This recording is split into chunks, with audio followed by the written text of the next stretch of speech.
Coquettes. Okay, today we're making a sticky hoisin pork with potatoes. Now, I've already got mine on. It was roughly about 5 potatoes, around that big, 400 grams, cut into wedges. I'm part boiling them because you don't really want to put them in the oven without part boiling them. I was like, take ages, and no one likes them to take ages. Okay, so we've got 2 pork steaks. They're the loin ones. I've cut my fat off because I don't like the fat on it. Chilli is optional, but I'm allergic to chilli, so can't really put chilli in it. But the chilli's there if you need it. Okay, so we've got 1 tablespoon of 5 spice. We've got 50 grams of honey. We've got 15 grams of chopped or grated fresh ginger. 3 cloves of garlic that have been chopped, and 40 grams of hoisin sauce, and about 15 mils of soy sauce as well. Now I'm going to pop this in here for the moment. Actually, no, we're going to leave that out for the moment.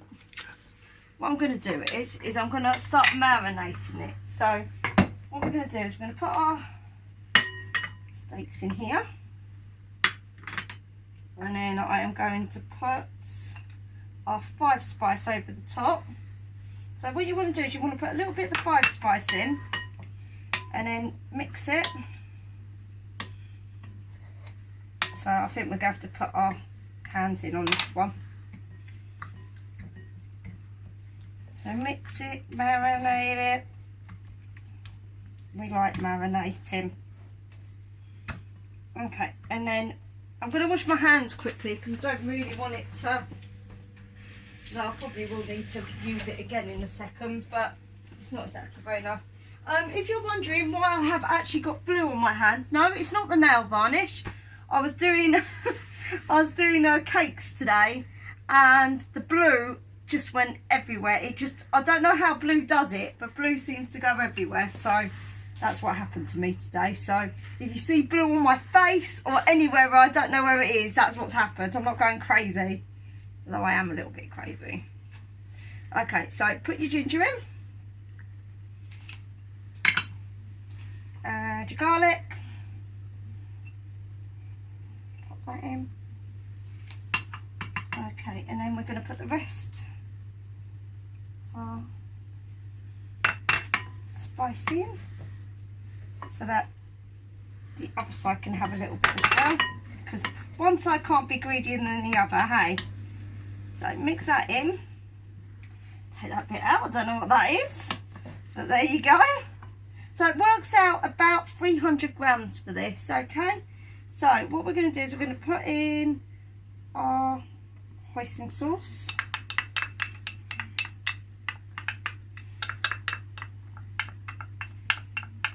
So put that in. We're going to check our, my brain's gone everywhere today.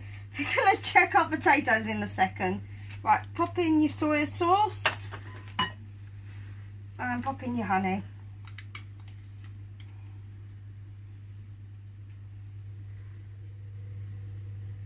That's one. Now if you want to get the last little bits out, I'll get a teaspoon in a second, but I just haven't. I was quite prepared, but not prepared enough. We're getting there. We're getting better. Okay, so pop your honey in. Okay, so all you're wanting to do at the moment is just marinate these steaks. So I'm just going to go and get a teaspoon as well, because that's what I used all the teaspoons as well this morning. Well, earlier I used them for the baking because I was making like really tiny mini ones, and I have to show you later, but they were really tiny. And because what I'm trying to do is we're doing our renewal vows, so I was trying to make little sandwich ones, but they're a little bit too small, so I think I'm going to have to go and get the actual sandwich tins for that one. That's what you get for trying to cheat. Yes. Cooking is not forgiving. Okay, so try and get as much as you can out of this, because you want it all to season in. Okay, so there we go. There's that. It's all nice. Okay, so I'm going to put this in the fridge for the moment, because what we're going to do is we're going to let this marinate in the fridge while we're doing our potatoes, and then once our potatoes are near enough cooked we can start doing this. I'm just going to pop this in the fridge. Now, because it is raw meat, make sure you put raw meat on the bottom shelf. The whole point is, in case it leaks, it doesn't go all over your food and it doesn't get contaminated. I know it's in a bowl, but still. Okay, so gonna check them. It's funny, some of them are done and some of them aren't, but they'll be all right, I think. They're nearly done. They're just been a bit of a pain. Check one more time. Yeah, that'll be fine. Okay, so I'm gonna carefully, or I might even get these. I'll put these on here. That way they don't go flying across the floor either. Now, the reason why I'm doing this is because you need to give them a little bit of air. Now, what this does is not only lets the excess water come off of it, but it also makes them nice and fluffy. I think I've probably told you this before in some of my other videos. So that's why I'm really not going into too much detail on how to do my wedges, because I'm quite sure I have done wedges before on one of the cooking with Yanni's. Okay, so we're going to put one on top. Then we're going to take that off the heat, and I'm going to turn it off. Right, so give these just a quick second. It shouldn't take too long. It will help it go a bit more crisp and a bit more fluffy. So now I'm just going to get some salt, and wherever my pepper's gone, pepper, and I am going to use some fry light as well as the oil, because you need to I need to mix it in and I haven't got that much left. Now what I should have is a little spoon to do it with, but clearly I've used the spoons that I was going to use for the sauce. So there we go. Okay, so as you see, they've gone a little bit more waxy. So pop them in here.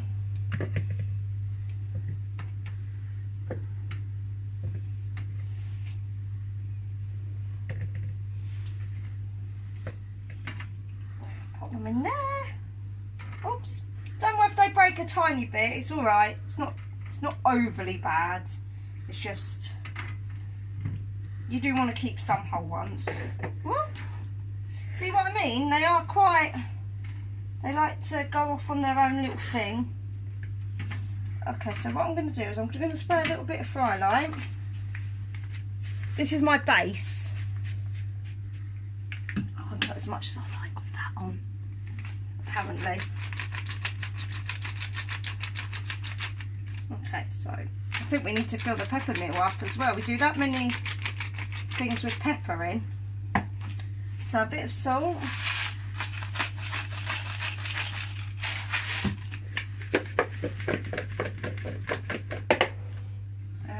We'll do a bit of oil now. If our oil was going to come out.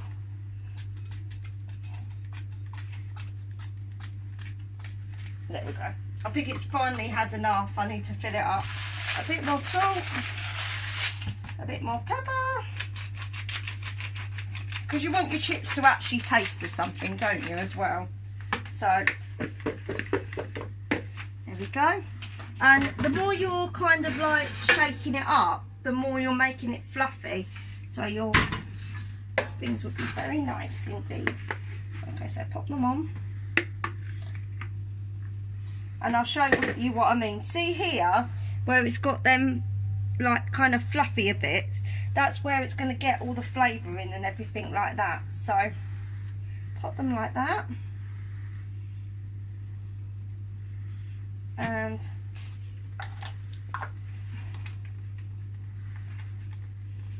now I'm using this holy one. I think it's meant to be for pizzas, but I prefer to use it for this. So I'm going to pop this in. I'm going to pop them in for around 15 minutes, and then I'm going to have a check, see what they're like, give them a swap over, and then when they're near enough ready, we're going to come back and start doing the pork. Alright? See See you in a bit. Okay, so it was just a quick thing coming back. I'm literally just taking them out. So I'm going to just shush them a little bit. Move them a little bit again. Oh, they're hot, so be careful. And then I'm going to put them back in the oven. I forgot to tell you what temperatures to put them on. Just put them on full whack. As high as your oven will go. Okay, so I'm going to pop it back in. And I'm going to pop it in for another 15 minutes. Sorry, we had a bit of smoke there. 15 minutes. And then we're going to come back and we're going to start the other bits. Alright, so see you. Oh yeah, okay, we're back. So we're going to start doing our pork because the chips are not far off. Now I've put it down to quite a low heat because mine are almost done, so I'd rather not get them too much. I've actually run out of oil. I did only have a little bit left, so I'm using the fry light at the moment. So I'm going to have to go and get some of that, I think. Okay, so I've put that on. So what we're going to do is we're just going to literally take our pork out and we're going to pop it in the pan, and I've just got to get it nicely heated. Sometimes this takes like a little while and other times it goes really quickly. It never does it two ways, my oven and my tops, because it's electric. Gets a bit of the hump. Okay, so I'm going to pop in our pork. I was about to say steak then. It's kind of a steak. Okay, so you want to leave all the juices that you've got here, and then what we're going to do is we're going to add a tablespoon of water to this. This will give it a little bit more thickness. And I'll just go and get it. There it is. I knew it was somewhere.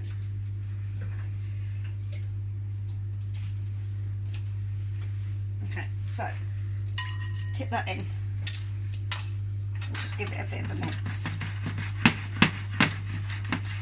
Because it's been in the fridge as well, obviously it's going to be a little bit more thicker because it's been doing it, so it's been cold. So what we want to do is we want to cook our steaks till they're cooked all the way through. Normal steak, yes, you can. Pork is very funny thing as well. It can be a tiny bit underdone, but you've got to be really, really careful with pork. So I would preferably have it all done rather than a little bit under, because then at least you know it's cooked. It's going to rest anyway, so best thing to do as well is feel your pork. Like, you can feel it starting to cook. There is a way of doing it, but I think it's for steak, and you're meant to do like how, so it's something to do with that. So you feel this bit here. So here is well done, here is medium, and here is rare. So we want we don't want it too tough, but we don't want it too over either. So just mix it around in the pan, and you're going to get that lovely juicy. Then what we're going to do is we're going to reduce this all down, and it's going to make that lovely sticky glaze to go over the top. I've done a little bit of spinach for me and Gary because I thought that maybe it needed a little bit of veg in it, so I've put a little bit of spinach, but you could put whatever you wanted with it. You could put some pak choy with it, you could put some mushrooms with it, whatever you like really. Sweet corn, that'll go well with it as well. I'm just going to pop that there.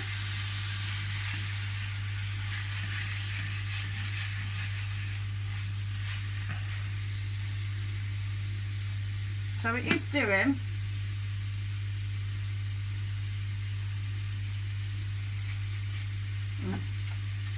tastes amazing. Always leave meat to rest a little bit before you carve it. It helps all the juices go back into the meat. If you cut it straight away, your meat's going to go dry. So leave it for about 5 minutes just to rest. They normally say 10 minutes, but I do it for 5 because I'm impatient. Okay, so just going to feed it again. And then I'm going to grab my kettle. I think my kettle's got a little bit of water in it.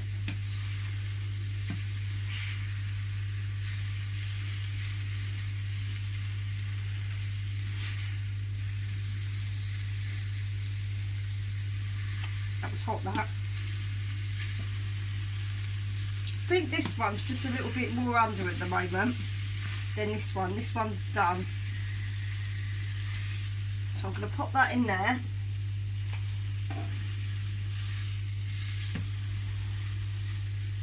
And this one I'm just going to give a couple more seconds on it because I think it needs it just that little bit. Got my spoon at the ready.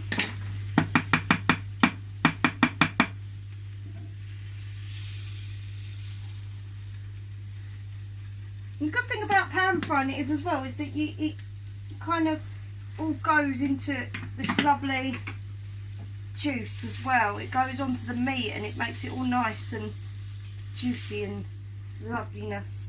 Okay, so add a tiny bit of water. This helps deglaze the pan, which you want to do.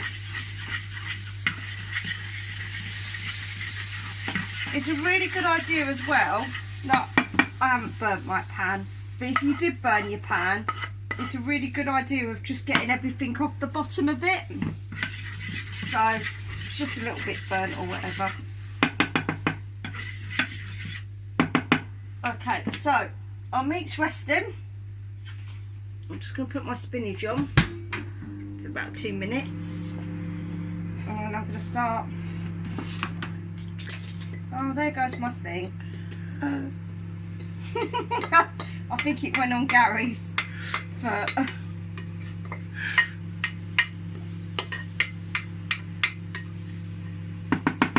okay, so bring this down to a really low heat. Just put that over there because we can't use that anymore.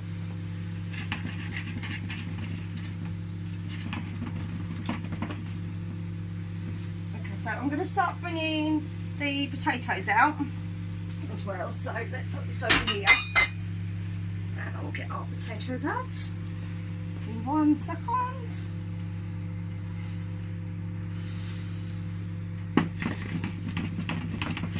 Where did that little thing go? Bring that back.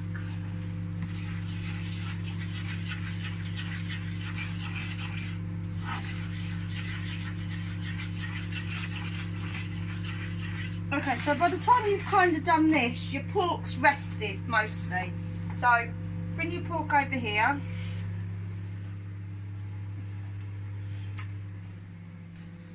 It's going to do it.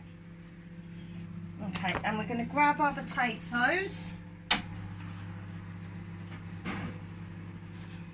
Ta-da-da-da-da-da! Beautiful. Okay, so I love crispy potatoes. Okay, now I have no idea how to present these, so they're just kind of going like this.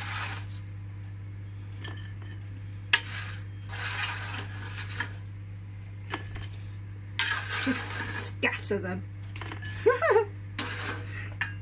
There we go. So that's that. And then I'm going to get my spinach out. Ooh, it's really hot. So I'm going to get my spinach out. Oh, that sink's driving me crazy today. Okay, so put your spinach on. Maybe a little bit. Spinach never is enough, is it? And I only had 1 bag, so I couldn't really do too much with it. But at least it's something on there, I guess. Okay, so put that there. Just going to move this sink over before it completely dries me up the wall. So grab your pork. Remember to turn your ovens off as well.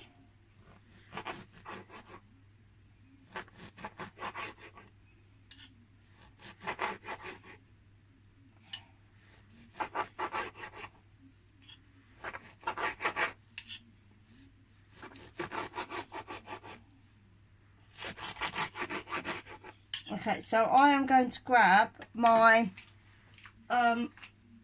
what I used for the potatoes, because it's all right. Okay, so put that on. You could leave it like that if you wanted to, but I just think it's nicer to have it a little bit cut, and so you don't have to like try really hard and trying to cut it, and it goes everywhere as well.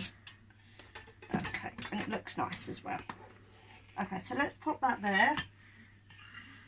So that goes on there like that. I'm going to bring this over here so that it's out the way. And then I'm going to grab our sauce.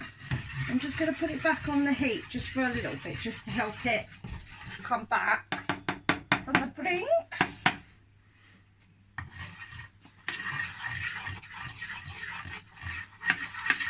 Oh, it looks really nice. Lovely. Okay, so I'm going to grab a spoon.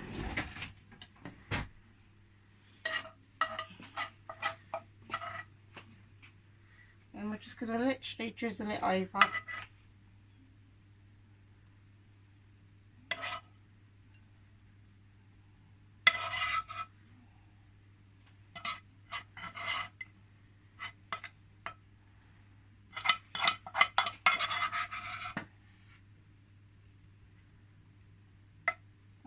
Oh, looks so nice.